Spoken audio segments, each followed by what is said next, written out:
Hi, this is Phil, and I'm here to tell you all about the Capes and Lunatics Patreon. Get early access to all of our interviews, including the monthly Chichester chats with writer and comic book legend DG Chichester, new episodes of classic Capes and Lunatics shows, including The Quantum Zone, This, That, or the Third, and many, many more specials, all completely uncensored. Access starts for $3 a month, full video when you pledge $5 a month. Check out the link in our show notes or go to patreon.com/capesandlunatics. Hope to see you there.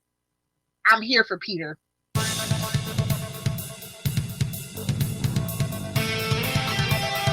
We know she's here for Peter. Anyway, kids, well, lots of Peter and lots of hairy men this time.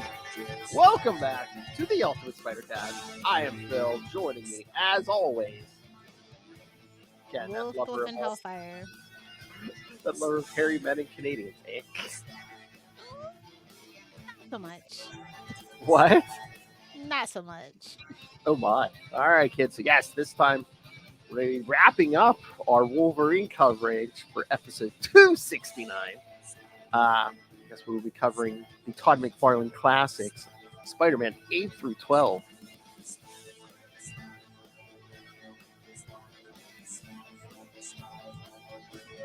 All right, so. See, it's not so bad. I thought it was 6. It's only 5. Hail.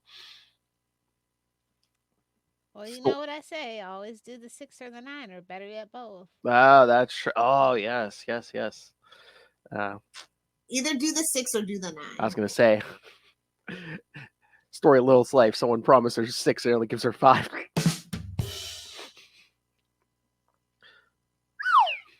All right. Lilith's like, I don't roll out of bed for less than 8. All right. That's...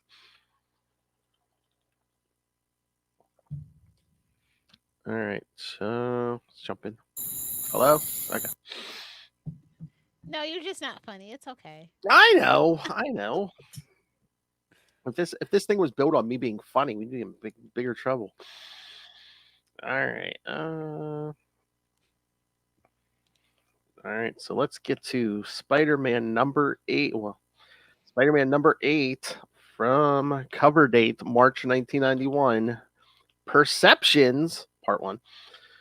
Writer, penciler, and inker Todd McFarlane. Getting them shekels. Oh yeah. Well, again, that's what they started the whole premise of this whole book on. Is, hey Todd, would you like your own Spider-Man book? The kids love the Todd McFarlane Spider-Man art. That spaghetti webbing. Colorist, friend of a friend, Gregory Wright. Letterer, Rick Parker, and editor Jim Salicrup. Deep in the wilderness of British Columbia, the rotting corpse of a young boy slowly becomes exposed as nature disturbs his shallow grave. A feel-good story. The scent of the rotting corpse alerts... Relatable content for me. Oh, damn! She's just choosing FBI.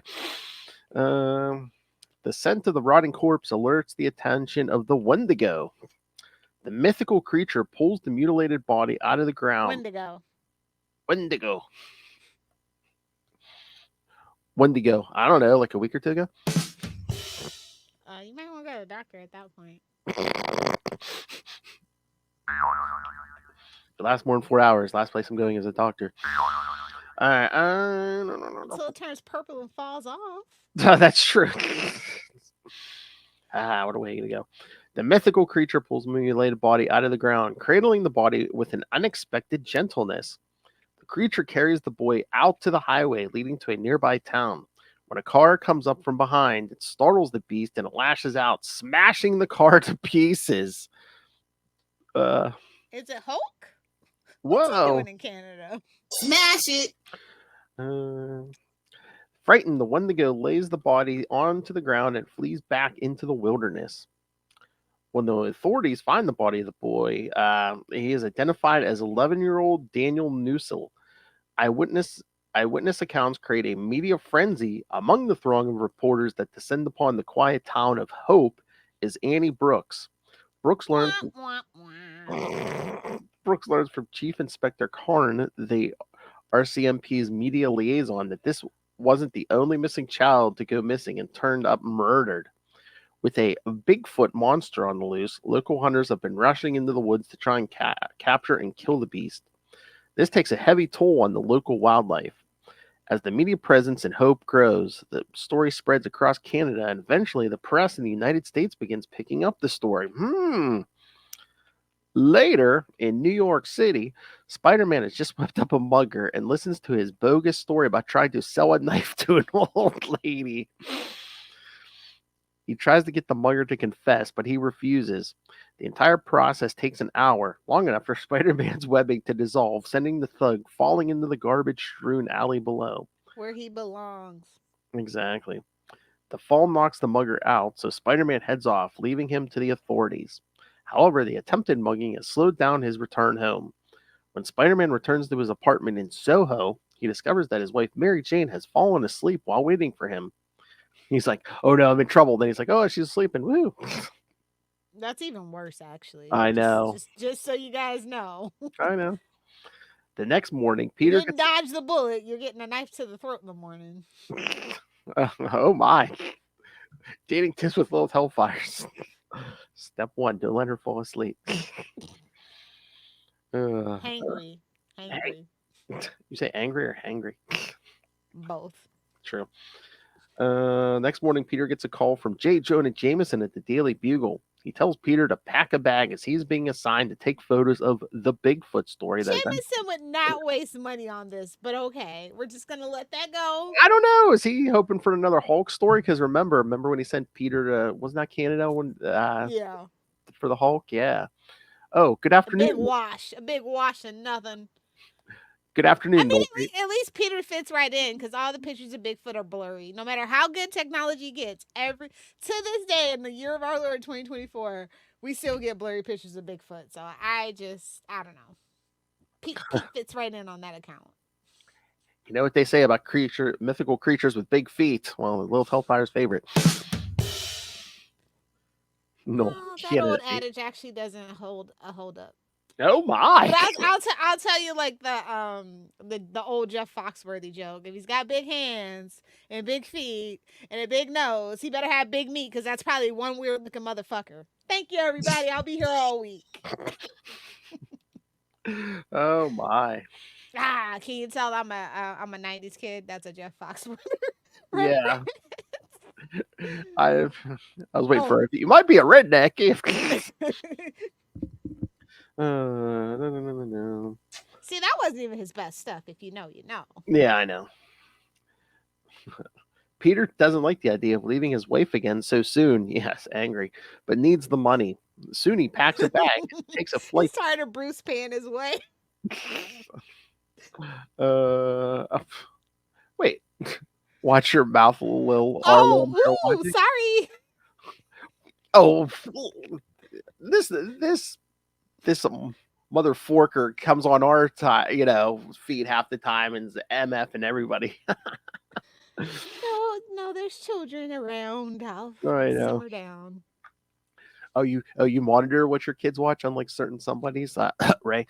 I was gonna say I do too. So we're a bad influence. Remember, didn't we get Finn hooked on Batman? Got Finn hooked on Batman.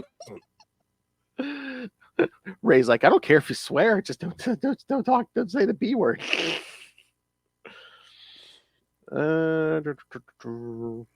Soon he packs a bag and takes a flight to Western Canada along with Daily Bugle reporter Melvin Gooner, much to his chagrin. Oh boy. Todd McFarlane. In Canada, Anna Brooks feels the weight of breaking the story starting to weigh heavily. Thinking the Wendigo is responsible for the killing, she wonders what could have motivated the monster to kill. With another boy, Bill Rice, still missing, she fears that he too may be dead. In the woods. Just so we're all clear, Wendigos technically are cannibalistic, so I'm just saying. Oh, if it was really a Wendigo, there wouldn't be much to find. I know. Just kidding, Lil. Swear away. Arlo hears it from his mom. I love how he blames it on the wife. He's like, yeah, he hears it from his mom enough. That's right. Moms deserve to be able to curse. I'm just saying. They deserve it. That's right. Noel's innocent as a pure driven snow. Yes, of course. You know what? I'll get what I know. No one never swears, especially when even when you mention Chuck Dixon. In 5, 4, You gotta wait 3, for that. Gotta wait for 2, that delay to build 1. up. Yeah. And she does curse. I know. Anyone knows about wives cursing? It's me. The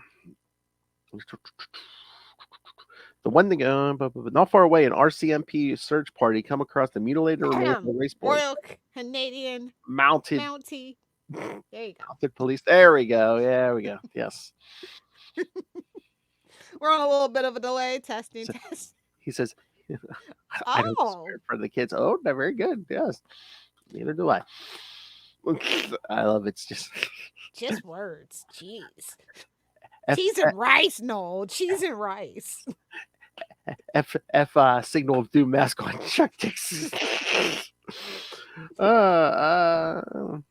Inspector Cron calls the discovery and hey, you think if I just sent my comics that I need signed to Dave, he'll just get them signed for me? I'll pay postage. I mean, I know it took like 2 years, but that's a roundabout way, but I guess so. Here, send these. I'll turn to QAnon, whatever the hell those ones are. It might be. Send these for me. It might be easier to be like, hey, Dave, ask him. I'm going to a Republican National Party. I want to sell these for like $1,000, please. Wait, where are you going? The Republican National Convention? What did you say? Yeah. Okay. Yeah. Oh boy. That's where you can make all the money. No, I'm sure you can. I'm sure it's where many young ladies make their money, huh? Oh. I'm not Candace Owen. I'm not saying you. I know. Or Lauren Boebert. They don't let traitors travel. If only that was true. Where am I at? Let the reporters on those keep the press away from the scene. The inspector then tells his men to get the rice boy home and inform them. Come on. Phil's a little rusty, guys. I apologize. I know. No. Feast or famine. Exactly. Kron is now more determined than ever to find the creature and kill it. However, when the news does get out, the people of Hope become fearful for their lives. Ironic. Homes are under lock and key, and the purchase of weapons and ammunition in the region skyrockets. Did Obama just get over there? If you know. Meanwhile, the press continues to sensationalize the story with each passing day. By this point, Peter Parker has just checked into his hotel room in the nearby town of Chilliwack, where he checks in with Mary Jane.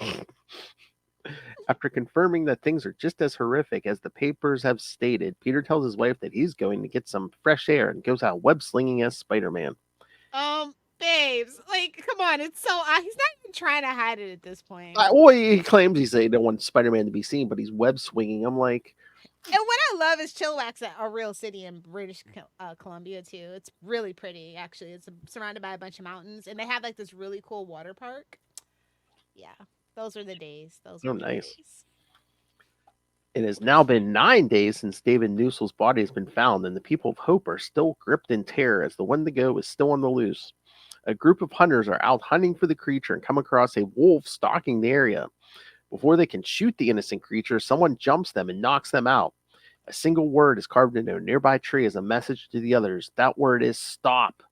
The man responsible was the mutant hero known as Wolverine, who has come back to his home country to end the madness that had been gripping this community. And this is what I'm saying. As much as I love Hugh Jackman as Wolverine, I would love an Indigenous Canadian person, doesn't even have to be a short king, to play Wolverine. I'm just saying. Just makes sense for an updated take. I'm just saying. There you go. Oh, and one of the stories in the paper is about Chancellor Helmut Kohl's new role in the reunification of Germany. Oh, yeah, this is old. Berlin Wall, because this is when this came out. Yeah. Well, what about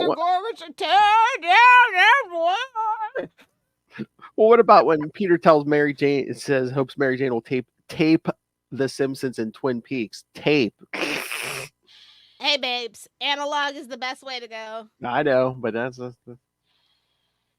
Short King Wolverine, eh? Listen, I was really looking forward to the recasting, and if they were smart, they would do Daniel Radcliffe. I think he would do really good. I know. I'm serious. You know what? I wish they would have done it years earlier and one with their original plan of Danny DeVito. You know what? So anyway, if Deadpool doesn't do it, I'm gonna be so pissed. I started schnickting.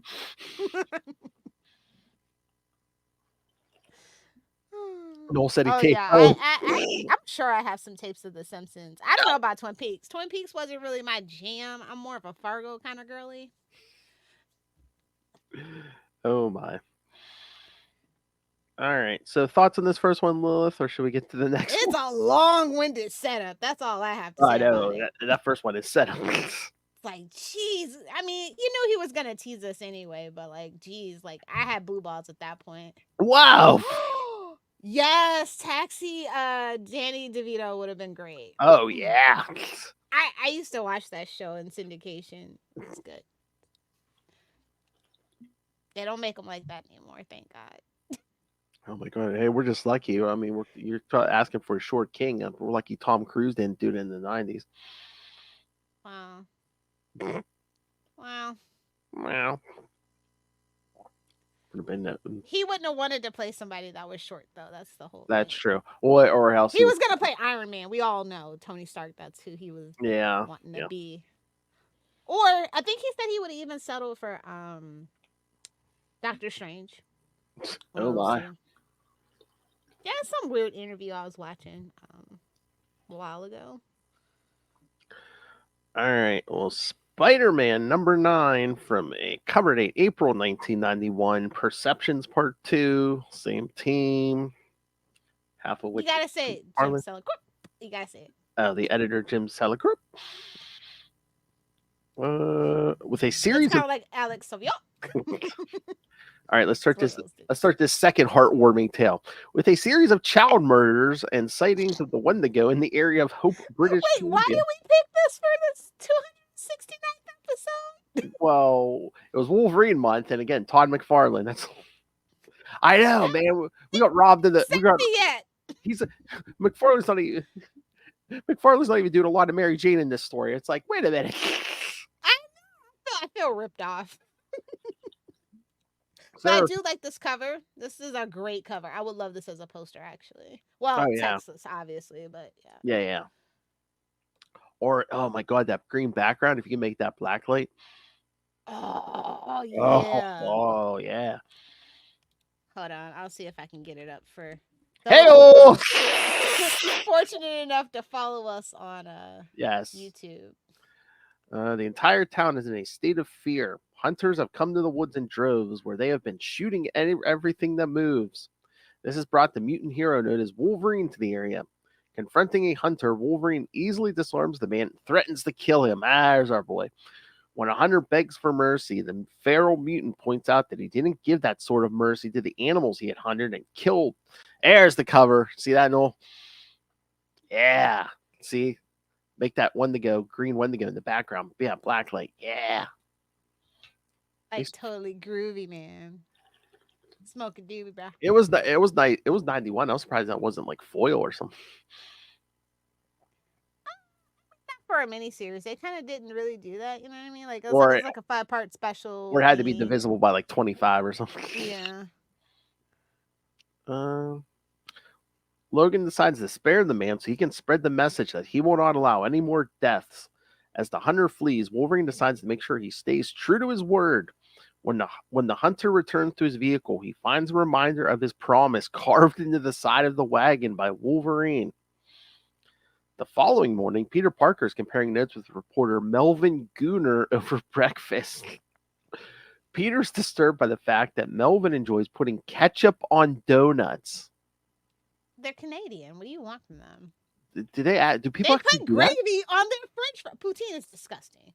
As a potato aficionado, poutine is disgusting. I'm not here for gravy on fries, but I could see that before. Ketchup on donuts? Ew. Well, it depends on what kind of donut, actually. You can eat a potato donut for all we know. I don't know. They got some weird donuts at Tim Hortons. That's all I'll say about it. Gunnar wonders why the RCMP would release the murder photos until the coroners have completed their examinations of the bodies. Unfamiliar with the differences in police procedure in Canada, eh? Gunnar wonders. It's so weird. I don't think Gooner has the same connotation now as it did then, but like if it does, oh my god. Listen, I'm not gonna say what it is. Google is free. That's all I'll say about it. I just like every time you keep saying this word, I'm just like, well, it fits for the 269. Yeah, that's true. I was going to say, well, I mean, what are you saying? Todd was playing with us? Exactly. Yeah, but Gunnar wonders if Chief Inspector Cron had been intentionally inflaming the press. Their conversation is interrupted when someone throws a beer bottle through the diner window. That sounds about right. Peter goes outside to see what's going on. There he finds a group of environmentalists clashing with hunters. One of the locals tells Peter that the Bigfoot story is bunk and that they are really dealing with a Wendigo. That evening, Peter goes out on Spider-Man in the hopes of putting an end to things so he can get back home to his wife Mary Jane in New York City.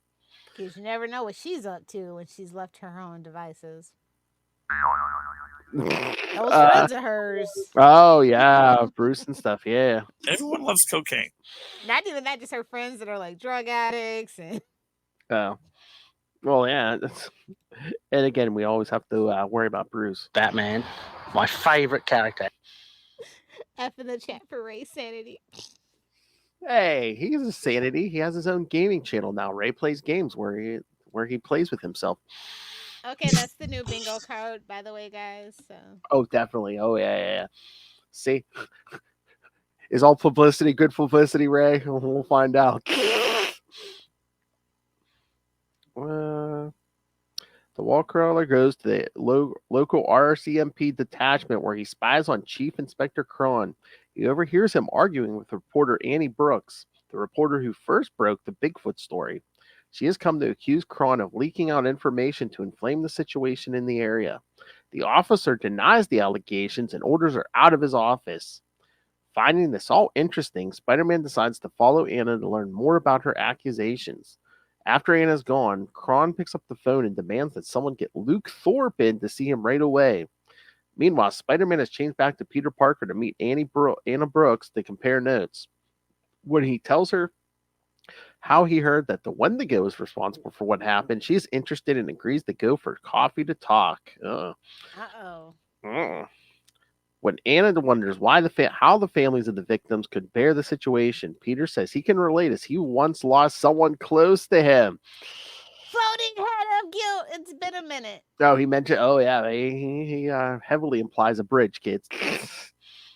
She admits. Why does Luke Thorpe look like Sabretooth's great grandfather, bro? Don't all Canadians look like Sabretooth, eh?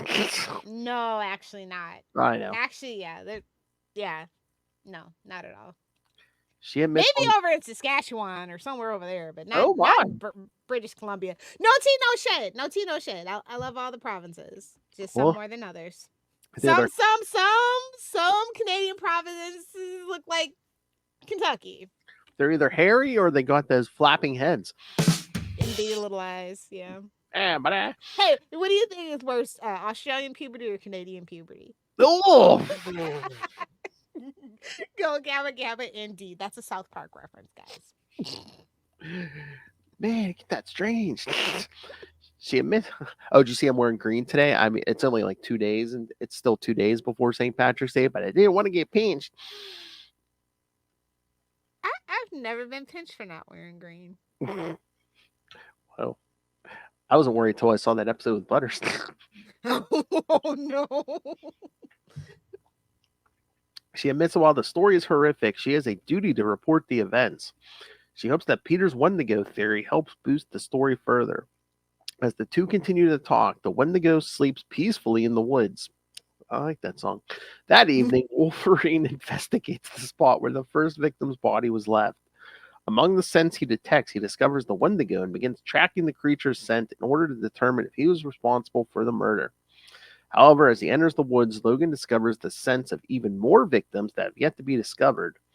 Meanwhile, a group of hunters are being led to the location of the Wendigo by one of the locals. When they discover the beast, when they discover the beast, they open fire. Hearing the shots, both Spider-Man and Wolverine converge on that location. Meanwhile, the hunters have done little but anger the Wendigo, which wakes up from its slumber and prepares to attack. I love the Wayne Gretzky reference in this, though. Oh yeah, As somebody who was because I'm a '90s kid, so I was a Red Wings fan, obviously. Oh yeah, because he hasn't taught like a hockey fan. Yeah, I don't think he's from Edmonton though, but I think that was like a huge thing. Like it's a little before my time. Oh yeah, because there's an elderly man complains about how the Americans brainwashed. Oh yeah, we threw money at him. It's called capitalism, bud. Jeez. Wayne Gretzky lived the. I know you guys practice socialism, but wake up. Yeah, again, when this came out, it was only a few years before this when they traded Gretzky. Someone can brainwash me with money. I mean, we're Americans. We are brainwashed by money. Hey. Sorry to break your little shattered dreams, kids. All right. Thoughts on any of this, Lilith, or shall we keep rolling? Let's just keep rolling. What? All right. Spider-Man number 10 from cover date, May 1991. Okay, this cover is nightmare fuel. Oh, yeah. This is not sexy fun times. I don't appreciate this, Todd McFarlane. Wolverine and Spider-Man kind of in the shadows. Then they see the Wendigos behind them. Yeah, it looks more like Morbius, but that's none of my business. I mean, is that traumatic? A big hairy man sneaking up behind you, Lilith? Not for me. I believe in guns and self-defense, so not for me. Oh. I was making a commentary about your dating life, but okay. I said what I said. Oh my! That's right, kids. Lilith believes in protection. 12 gauge. Desert Eagle, bud. Oh my! Those are impractical for close quarter combat, Phil. Be serious. I mean, if she could get her hands on one, she'd bring a bazooka on the date. I would. I truly would. Just mount it right on top of my truck. Yeah. Oh my! I mean, I live in Florida. Basically, everybody's a zombie horde, so you know. If it was a bad date, that's the only thing that's getting mounted. Exactly. All right. After jeez.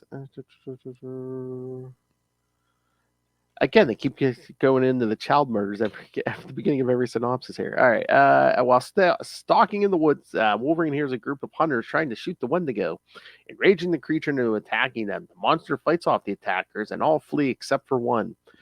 The man defiantly dares the creature to kill him, but he is saved by the last minute. Damn idiot! He's by Wolverine, who leaps onto the scene. As the hunter flees, Wolverine attacks the Wendigo to buy him some time to escape. However, Logan decides to go easy on the mythical beast, as it is not at fault in all this. Unfortunately for him, the primitive monster doesn't have any intentions to treat Logan the same way.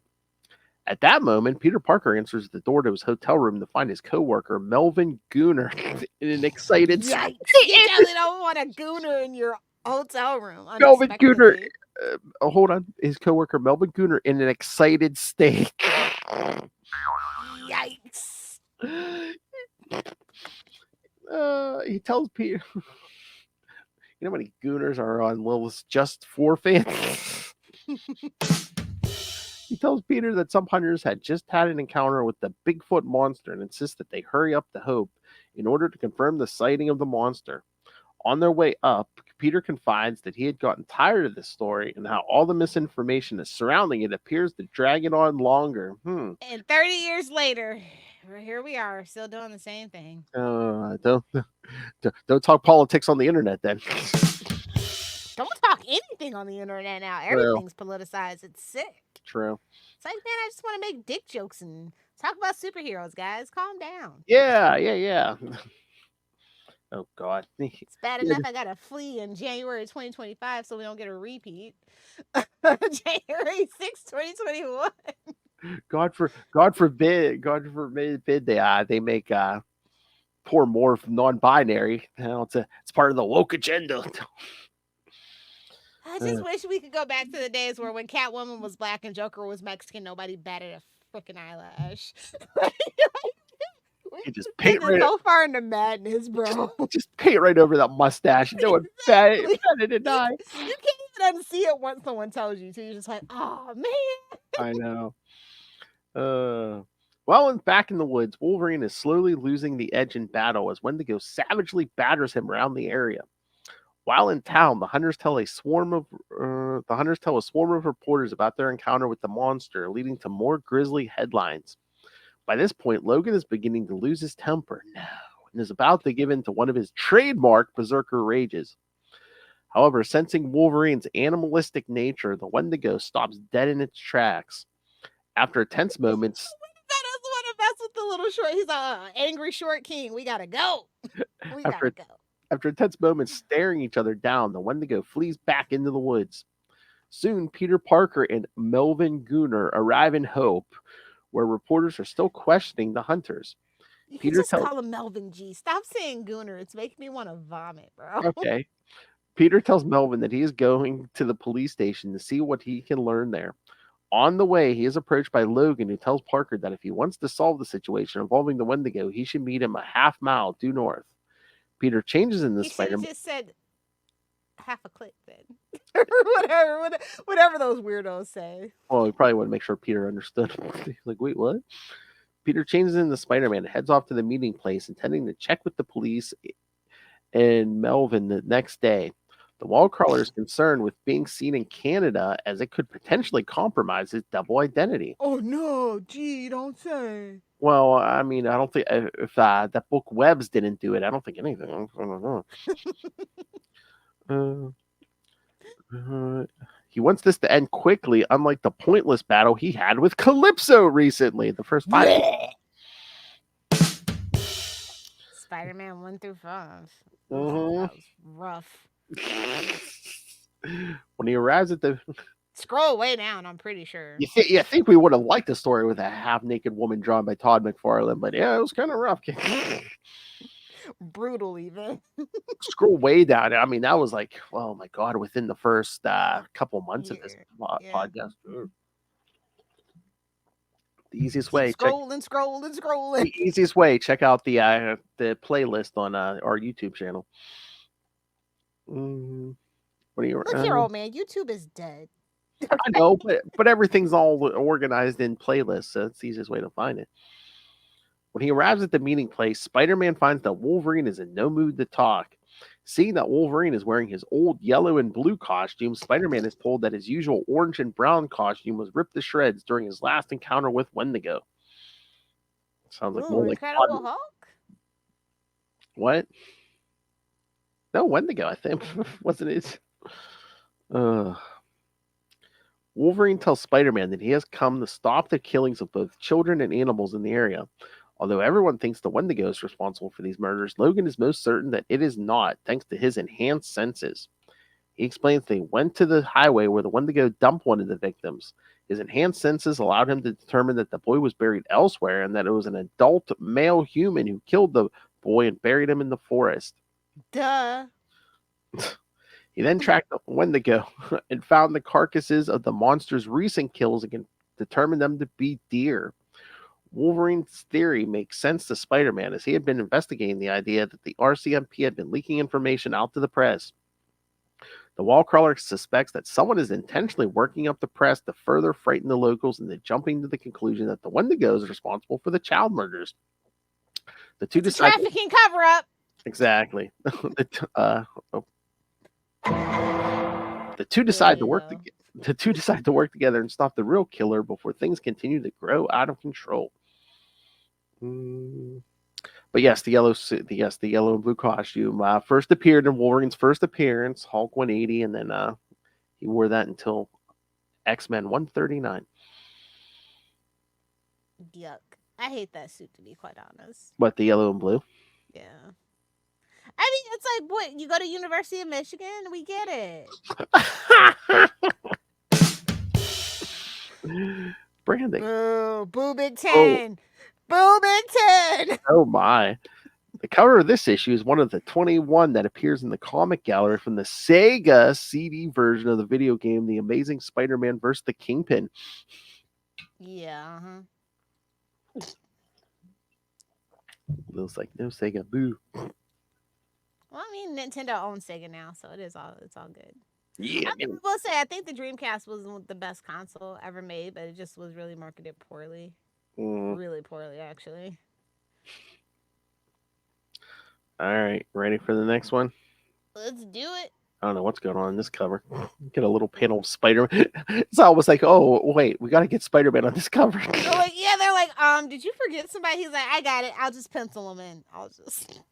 I know some of the stories, it seems like Todd was like, no, I'd rather write a Wolverine this time. No, the book is Spider-Man. You got to have Spider-Man show up.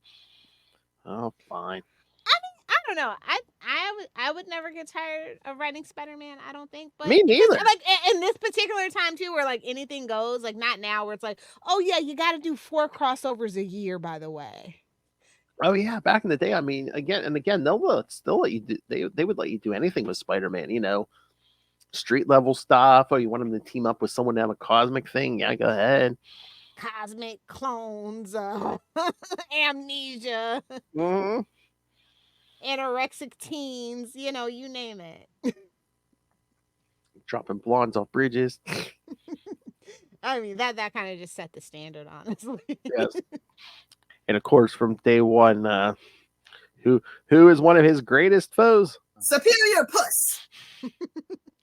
Betty Brant was behind it all. Mark my words. Yes, please. I'm gonna pay a writer to do it. I don't care. Marvel. We're gonna start it. If you see a GoFundMe, that's what you know. That's what it's for, guys. Marvel, make it happen, or let us do it. You know what? Okay, let's kind of want to make it official. Just put Will Allred on the Spider-Man book. I'm sure you're gonna see Will saying, "I don't want to write the Spider-Man book." No. Lilith and I will do it, but you take credit. We'll just hide behind your pen name. That's all.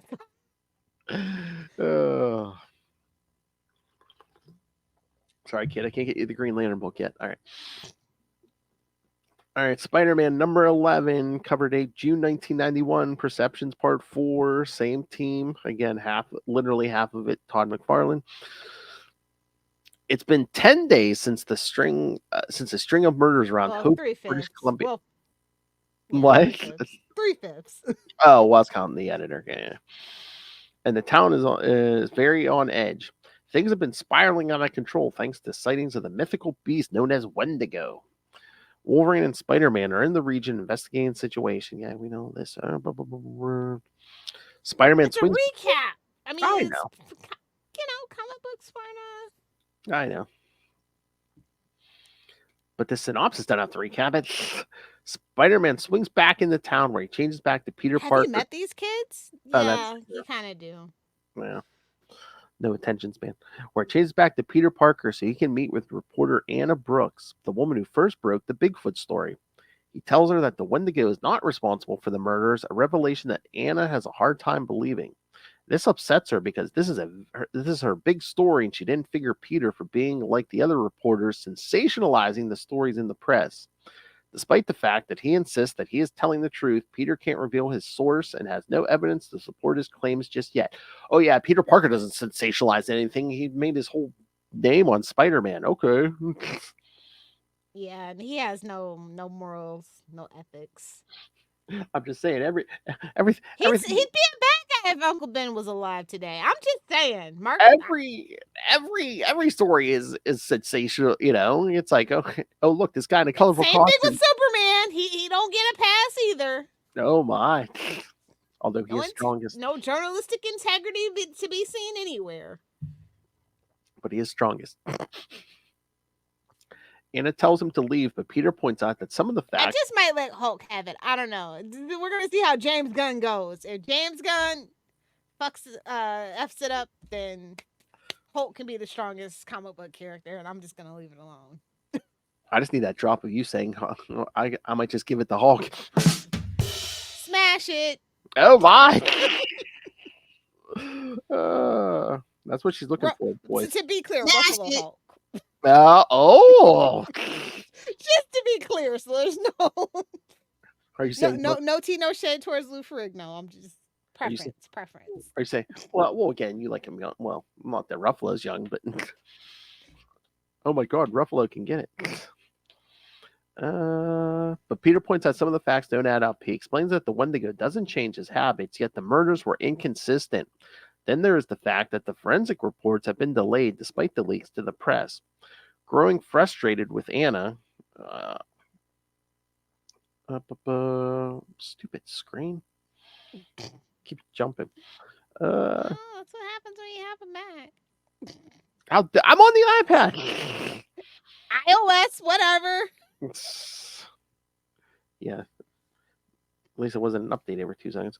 At least I have the freedom to customize and I'm not locked into a walled garden. I could jailbreak it if I want. And brick it. That's true. Peter can't reveal. Just cut to Wall in the Forest. It's fine. You're not missing much. While in the forest, the Wendigo is walking wounded after an encounter with hunters. The beast goes to a nearby stream to wash its wounds and drink.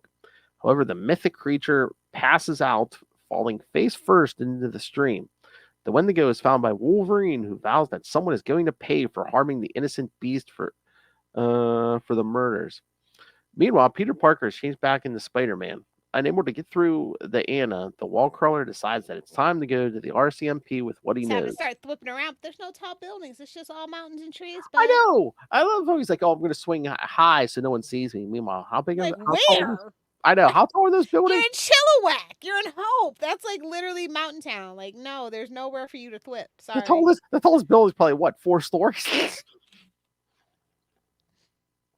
Changing back into his Well, civilian. they say most people don't look up. That's true. Peter tries to convince the authorities of what he knows. However, they dismiss his suggestion but take his folder. Chief Inspector Cron takes a look at the file given to them by Parker and orders his men to get him Luke Thorpe and wonders how this information got out as it could blow the situation wide open. By this point, Wolverine begins some makeshift surgery on the Wendigo, removing the bullets and stitching the creature out. Back in town, Peter takes his information to Daily Bugle reporter Melvin G. He too finds this information hard to believe, particularly since Peter is just a photographer.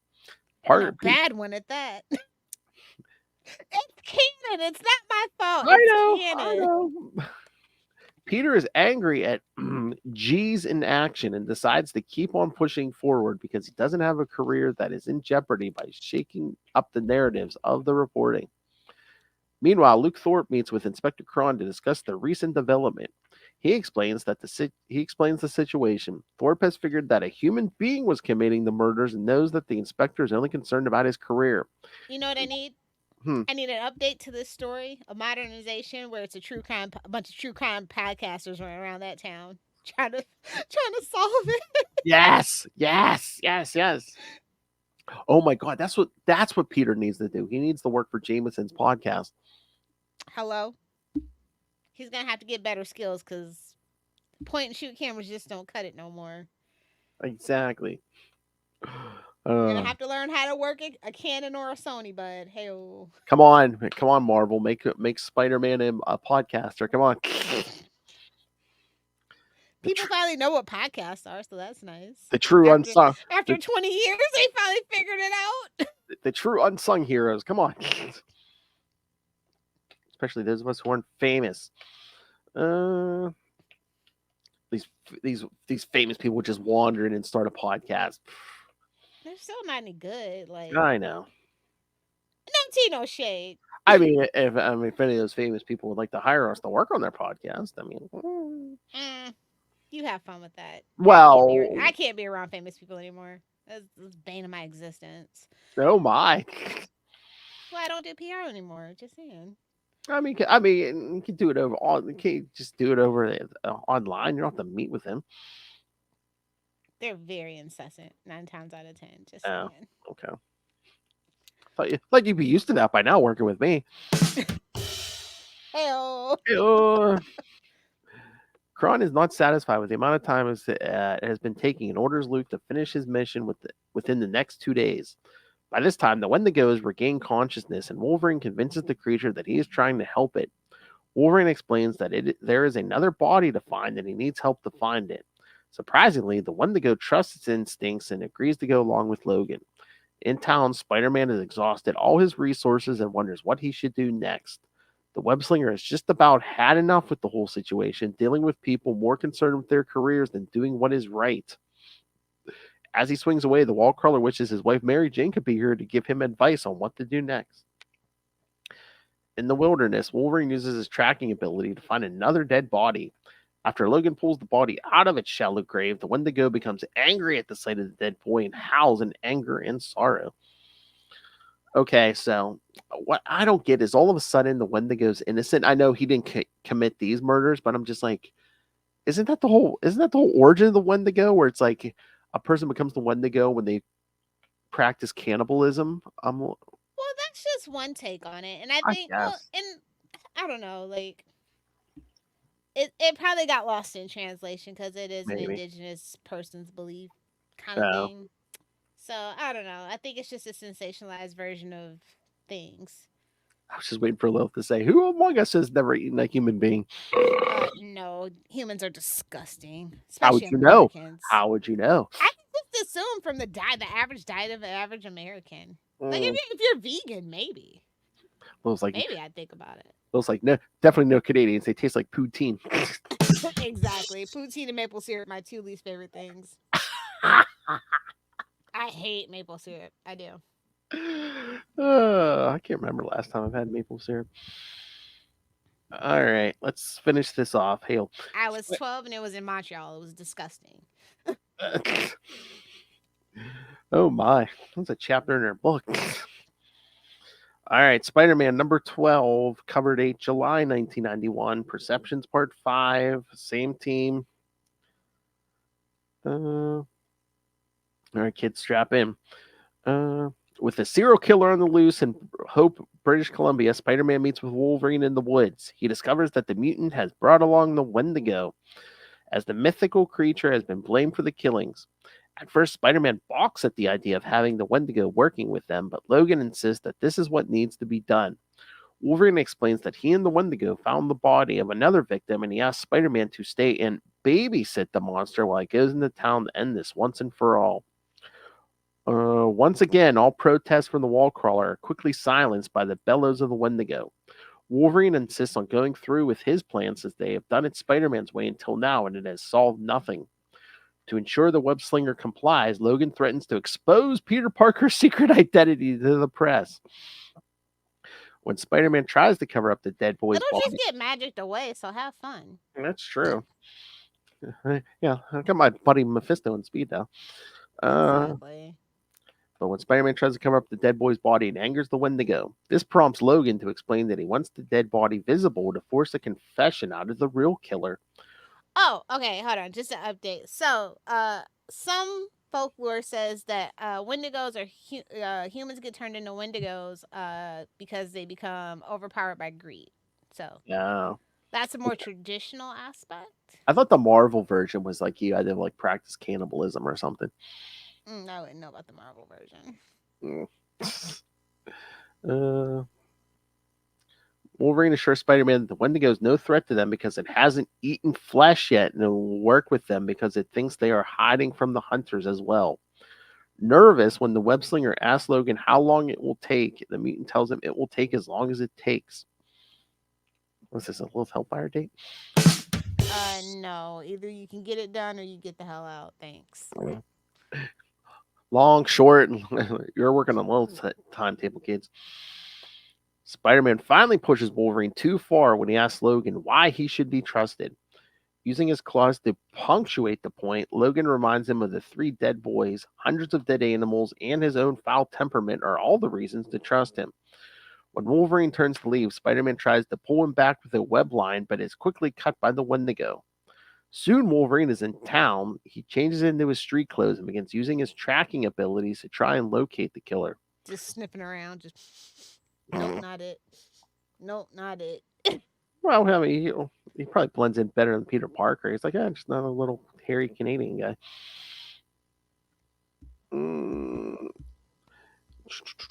At the same time, driving in his truck with his head out the window like a little dog. Oh my! At the same time, reporter Anna Brooks. Anna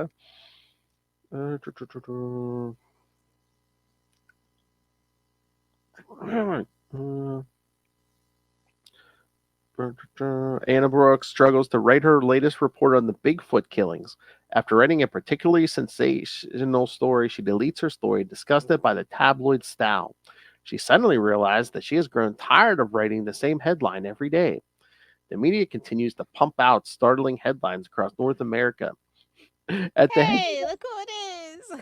at the headquarters of Alpha Flight, Canada's team of superheroes, Sasquatch takes umbrage with the media calling the killer a Sasquatch. His teammate Puck tells Sasquatch to remain calm, assuring him that their ally Wolverine has the situation well under control.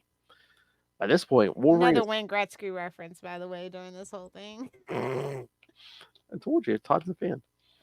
By this point, Wolverine has put in a false report to the RCMP to lure the killer into the open. Sure enough, Luke Thorpe, the man hired by the RCMP to hunt down the Wendigo, arrives on the scene. Wolverine returns to where Spider-Man is watching the Wendigo and tells Spider-Man that he needs the masked hero to distract the RCMP officers while he goes after the killer. While Spider-Man distracts the officers, Logan captures Chief Inspector Cron. He takes Cron to where he has Luke Thorpe tied up. Logan leads Cron to believe that he thinks Thorpe is the killer. He seemingly kills Thorpe, however, he merely knocked Luke out so he doesn't see what happens next. Suddenly, the Wendigo looms over Cron, who is frightened into confessing his crimes.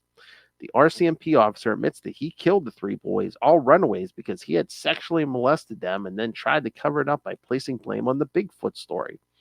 After confessing to the whole thing, Cron refuses to allow himself to be punished for his crimes and tries to make a break for it. In an ironic twist, Cron is soon shot dead by one of the hunters who had converged on the area to hunt for the Bigfoot. With Cron dead, Wolverine leaves a recording device with his confession with Luke Thorpe. The following day, the confession ends up in the newspapers. However, it is buried on page 20 As all retractions are. As it is not considered as interesting as the idea of a monster stalking the woods. The whole ordeal leaves Wolverine disgusted by the senseless killing that happened, and the press is already moving on to the next horrific story. Wolverine is not the... This was just in 91. What? This is just like 91. I know. It's gotten so much worse. Wolverine is not the only one with bad feelings over what happened. Peter Parker is deep in thought on his flight back to New York City. He has become increasingly disturbed by the lengths other so-called heroes are willing to go, and that they might even be as sick as the villains they fight. He promises himself that no matter the what... X-Men are, for sure. No matter what, he will never cross that line. Okay. Whatever you say, Pete. 91. Oh, you're in for a hell of a ride, kid. Oh, he was so naive. He didn't know what he had. He didn't know what was ahead of him. I know. Next issue, we Morbius. Didn't know what was ahead. Next issue, Morbius. And of course, yes, Wolverine learns Spider-Man's identity in Spider-Man vs. Wolverine #1, which we covered. Scroll down. And yes, the other reference, the Wayne Gretzky is winning the Stanley Cup. No, not that. No, not that Stanley Cup, kid. Yeah, you can keep saying that for a while. And again, they won a ton. The Red Wings won a ton of Stanley Cups. Yeah. Oh god, and again, tape recorder is another. Yeah, I mean, I guess it's like an MP3 player now, or that little thing you put on the back of your phone. I don't know. How you just record on your phone? Well, it doesn't sound as good. You definitely need a separate device. All right. So, what did you think, Lilith? Meh. Is this the best Spider-Man Wolverine team up? But I do like the artwork. The artwork makes up for it a lot. Was it better than the Marvel Comics Presents we did last time? I'll say yes. Okay. Well, need a little more Mary Jane to, round out the story your life, kid. Story your life.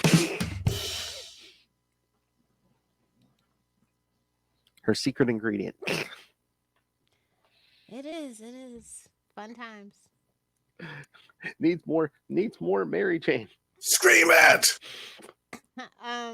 So before we go, did you pick up Peter David's Symbiote Spider-Man 2099 #1? I did. Did you? I did. It's Peter David.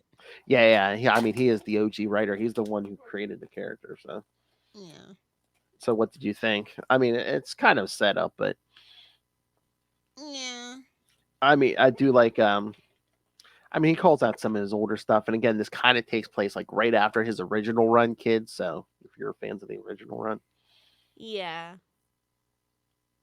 I mean, not that his run's bad, but I do like it better than the Steve Orlando stuff that's been coming out. Yeah. I can agree with that. I don't know. I like it. I'm surprised they didn't tap Al to do it because this is like a lot of body horror. That's like Yeah, immortal symbiote Spider-Man. I know. That's kind of the vibes that they're like kind of shooting for, but like it But I makes think- sense for Peter David to do yeah. it. But like They yeah, should. it's okay. Like I like the world building in it. It's pretty cool. Oh yeah. Like I said, it kind of builds off his original run. So And maybe Miguel will die. I don't know. I'll take it. Once again, building off the '90s run. Marvel really doubling down on these miniseries that like kind of like doing the not '90s stuff. So Much like DC, they just realized like, I man, think we had it all back then. I'm just before saying we they went must be bankrupt. those things must be selling because they keep going to the '90s. Well, Well, I mean, like I said, they have to kind of cater to the people that were reading it then because the kids ain't reading it now. exactly. I think they're realizing that for sure. Mhm. Let's see. Spider-Gwen Smash number 4. Don't know what's going on over there anymore. It's getting weird. Bruce Oh, did Banner you- shows up. Oh, was it last week? Did you get the giant-sized Spider-Gwen? Yeah, I did. That wasn't bad. That was good, but number 4 was just like, I'm kind of confused about what's going on now. I know. Well, I think they're just like waiting now because isn't Stephanie Phillips doing a Spider-Gwen thing? I guess I don't know if we're bringing her over to the 616 permanently. Like That's what they said, but they're Like gonna Miles. regret it. I know. I just haven't really connected with Miles in the 616, unfortunately. I think that's just been the biggest thing. There's too many spider people overshadowing him, and they're just not interested in developing him properly. No, they want to make him his own thing, but every time somebody shows up, it's like like a villain. It's like a version of Peter's, or it's Peter's villains. Yeah. I mean, the Vulture's granddaughter was pretty cool. That was the best thing that they've Yeah. done so far, trying to tie that together. But like, yeah, I mean, they that need to let him be his own person. Like, there's a reason why Miles Morales' Spider-Man game is so good. I'm just saying, like, it's a reason why Across the Spider-Verse movies are so good. They're kind of losing the essence here in the actual comic book. I hate to say it, they might have to bring back Bendis. I hate to say it. Oh. I mean, listen, it's his creation. It's a Right. personal tie and Right. inspiration for that character, and I don't think anybody has ever really written him better than Bendis has. Yeah. And I said something about Bendis. I think hell just froze over. No, I said something nice about Bendis when I talked about Wonder Print and Print. Yeah. So, I say nice stuff sometimes. I know. Oh, did you read part 2 of the Venom Carnage crossover Of course I did. from Carnage number 5? Yeah. I saved a copy just for DD Chichester. I'm gonna get it signed. Oh damn! I thought I was the petty one. Jeez. It's like, can Dylan die or no? You think that's what we're doing? Is this like the first step of like resetting Eddie to like status quo? Yeah, it needs to be done. I think that's what it is. And, Yeah. and, for all we know, it could have been a split personality, a hallucination. It could have been Mephisto's mushrooms. I don't know, but Dylan just wasn't it. Oh yeah. Instead of like it's basically like a piece of the symbiote that came to life or something. Something, Yeah, something like that. like it doesn't even know it's not a human child. Yeah. Yeah, that would be their best bet, I think, at this point. Nobody has really connected with Dylan. It just really makes the story worse for wear, personally. So. Well, again, I think the last time we talked Carnage, we said like they're kind of setting Cletus back to status quo. So I think Eddie almost has to go back to status quo as well at the same time. I think at the end of the day, that's where we're headed. Yeah. And honestly, the Carnage book has actually been better than the Venom book lately. So. Oh Make yeah. of that what you will. What's so weird, cool? The Venom book, we're kind of jumping back and forth between writers, and now Yeah. you kind of have just one vision on the Carnage book. So Oh, you know why else? We're probably setting Eddie back to status quo. There's another Venom movie coming out this year. Poor Sony holding on to everything they can get. At the end of October. Did you see the official title? No, I didn't. Venom: The Last Dance. Oh, babes, it's gonna be a 4. Unless Tom Hardy's done with Sony, because Sony does not treat their actors very well. So. You don't think they'll just like let it lie with a trilogy? They didn't really want to do that with Spider-Man, Tobey Maguire's, but they kind of had to after Sam Raimi said, "Well, I gave you everything you wanted, idiots. I told you it wasn't gonna be good." So. Yeah, so again, they definitely are trying to make something in the Spider Universe have at least 4 movies. That is the plan. Maybe 6, but Tom Hardy's getting kind of long in the tooth, so I don't know. That's why I think we're gonna get our old meathead back. So. Well, I mean, like I said, people that like the actual Venom movies are not the same people that like the comic books. I know, but tell Marvel and that. And Sony really, I mean, Marvel really doesn't play ball with Sony like that. So you know what I mean? I know.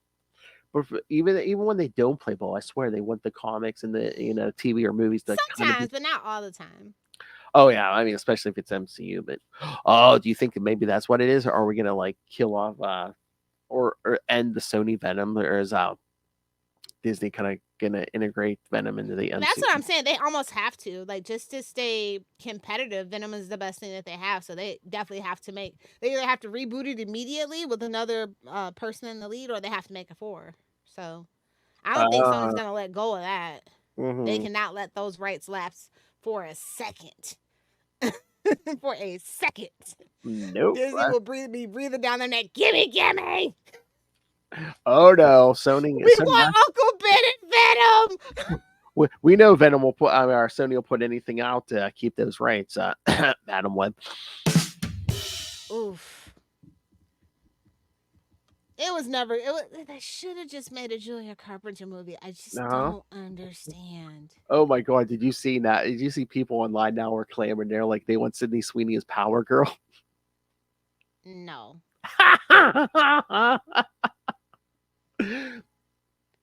No. Too short. Sorry. I know. It's a thing. Just too short. I let it slide with Gal Gadot, but I'm not letting it slide again. I'm sorry. She has 2 things going for her: a fan base and talent. Ha! Fooled you. Well, I'll give you one of those. Oh yeah. Talent. And if by fan base you mean airbag, sure. Wow. Kid. But I didn't enjoy her SNL thing, so it was just like, oh, okay. Very one note. Oh yeah. It's all about 2 notes. What, hers, the Hooters waitress? Yeah. Okay. Anywho. Well, speaking of boobs, did you read Zeb Wells' latest? You mean turd? Oh, I don't know if I like the cover. Oh yeah, the cover's good. I mean, you know what? I wish the story was as good as the cover, and I'm just like, oh, we're back to Connors again. Are we this bored that we're back to Curtis Connors? Really? Okay. This is gonna be out of. You know what? Maybe it's just after the gang war, but I'm just like mentioning Ravencroft after like what 12 issues of like nothing. I know we had to do gang war and everything. I was like, this isn't as bad as gang war, so maybe that's my compliment. It's better than gang war so far. Yeah, well, yeah, so far. But every single arc has been a flop for me. So yeah, like it starts out with a little tiny bit of hope, and I never let it grow. And he dashes it every time. I'm just ready for something new. Ready for somebody new. So it looks like we're building to a Sinister Six. I wonder if did someone put a thing in his ear, be like, I know you got to get it back to like a classic, None of your considering everybody hates him now, yeah, you got to do something. None of your rec raps. No, you need to do something. OG, come on.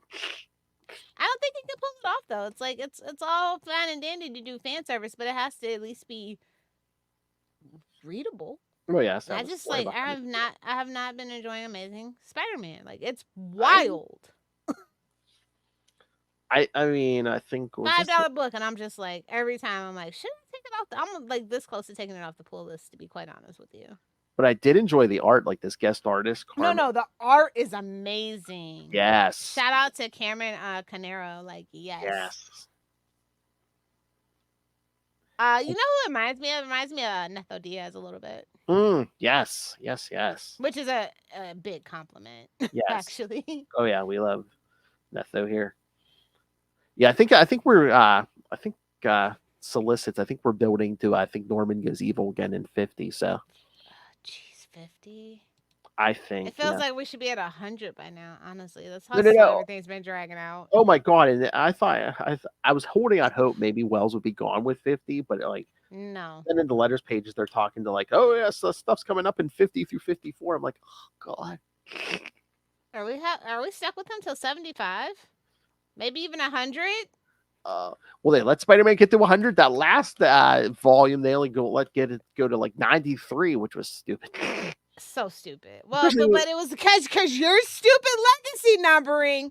If it wasn't for legacy numbering, no, it wasn't legacy numbering because like what was it? 900 was like issue 6 of this volume or something. So there wasn't even legacy numbering.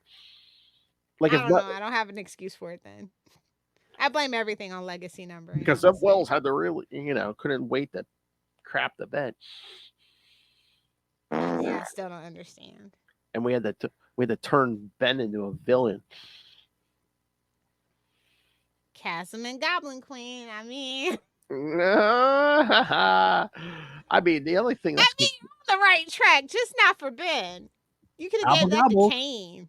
Gobble gobble. That made more sense for Kane. Like, what are we doing here? I do believe that there is a cover with Chasm and Goblin Queen, so I believe they are making an appearance again. So, okay, cool. Yeah, cool. Yeah. Yeah. Oh yeah. Yep. They are. Yep. Chasm and Goblin Queen. There they are. Number 47. All right, there's that. Yeah. I think that was all the spider bugs. And I guess there must be.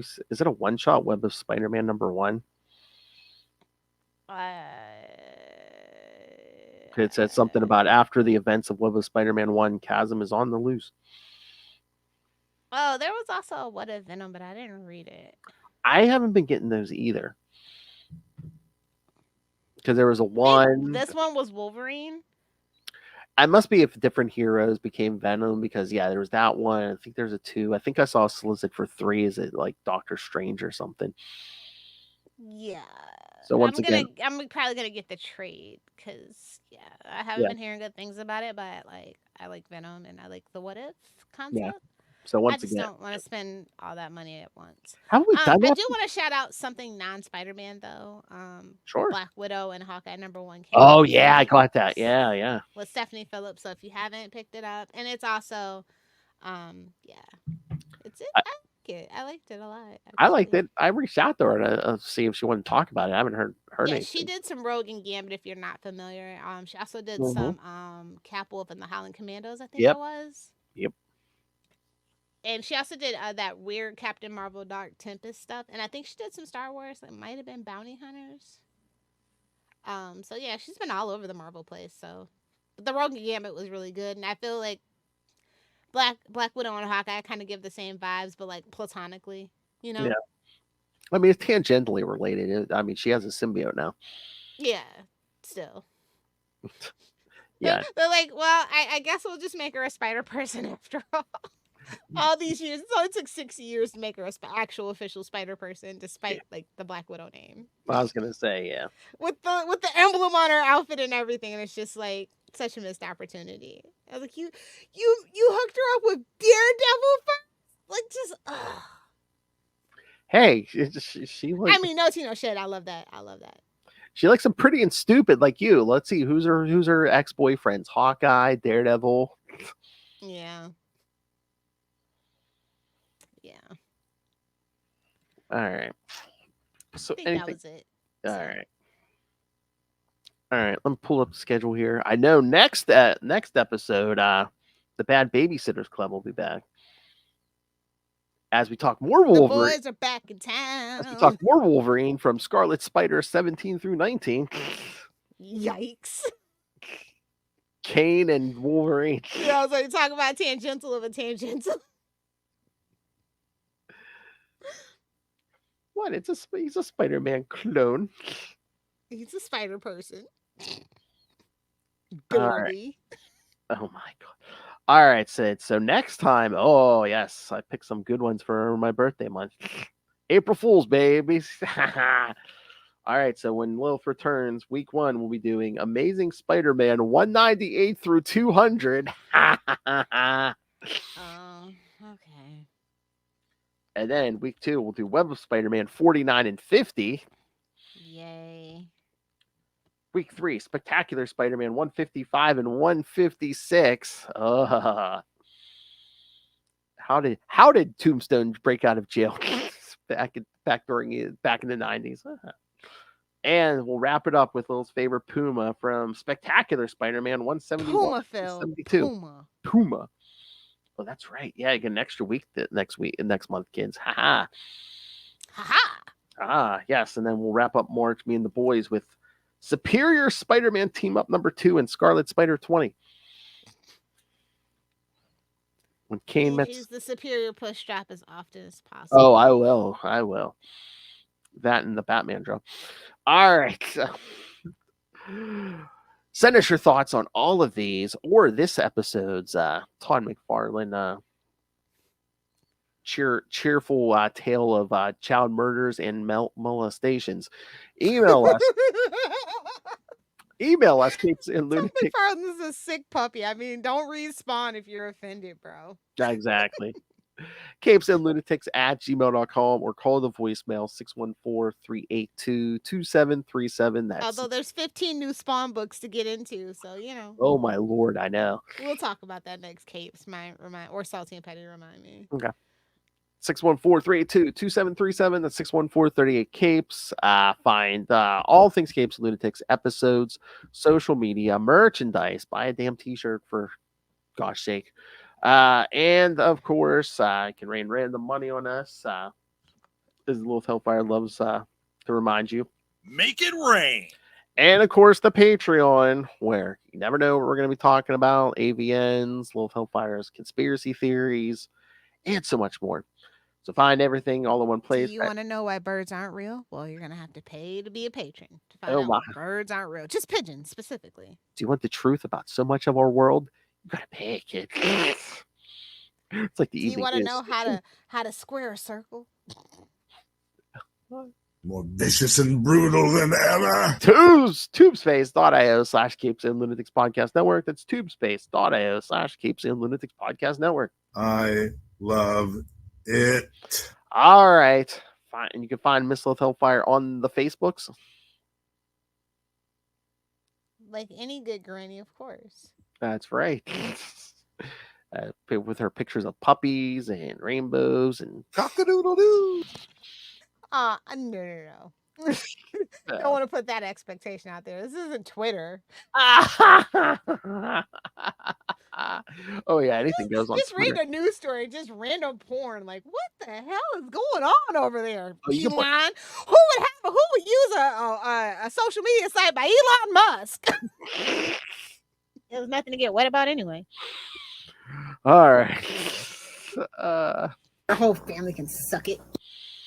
That's a mouthful. All right, kids. Thank you for joining us.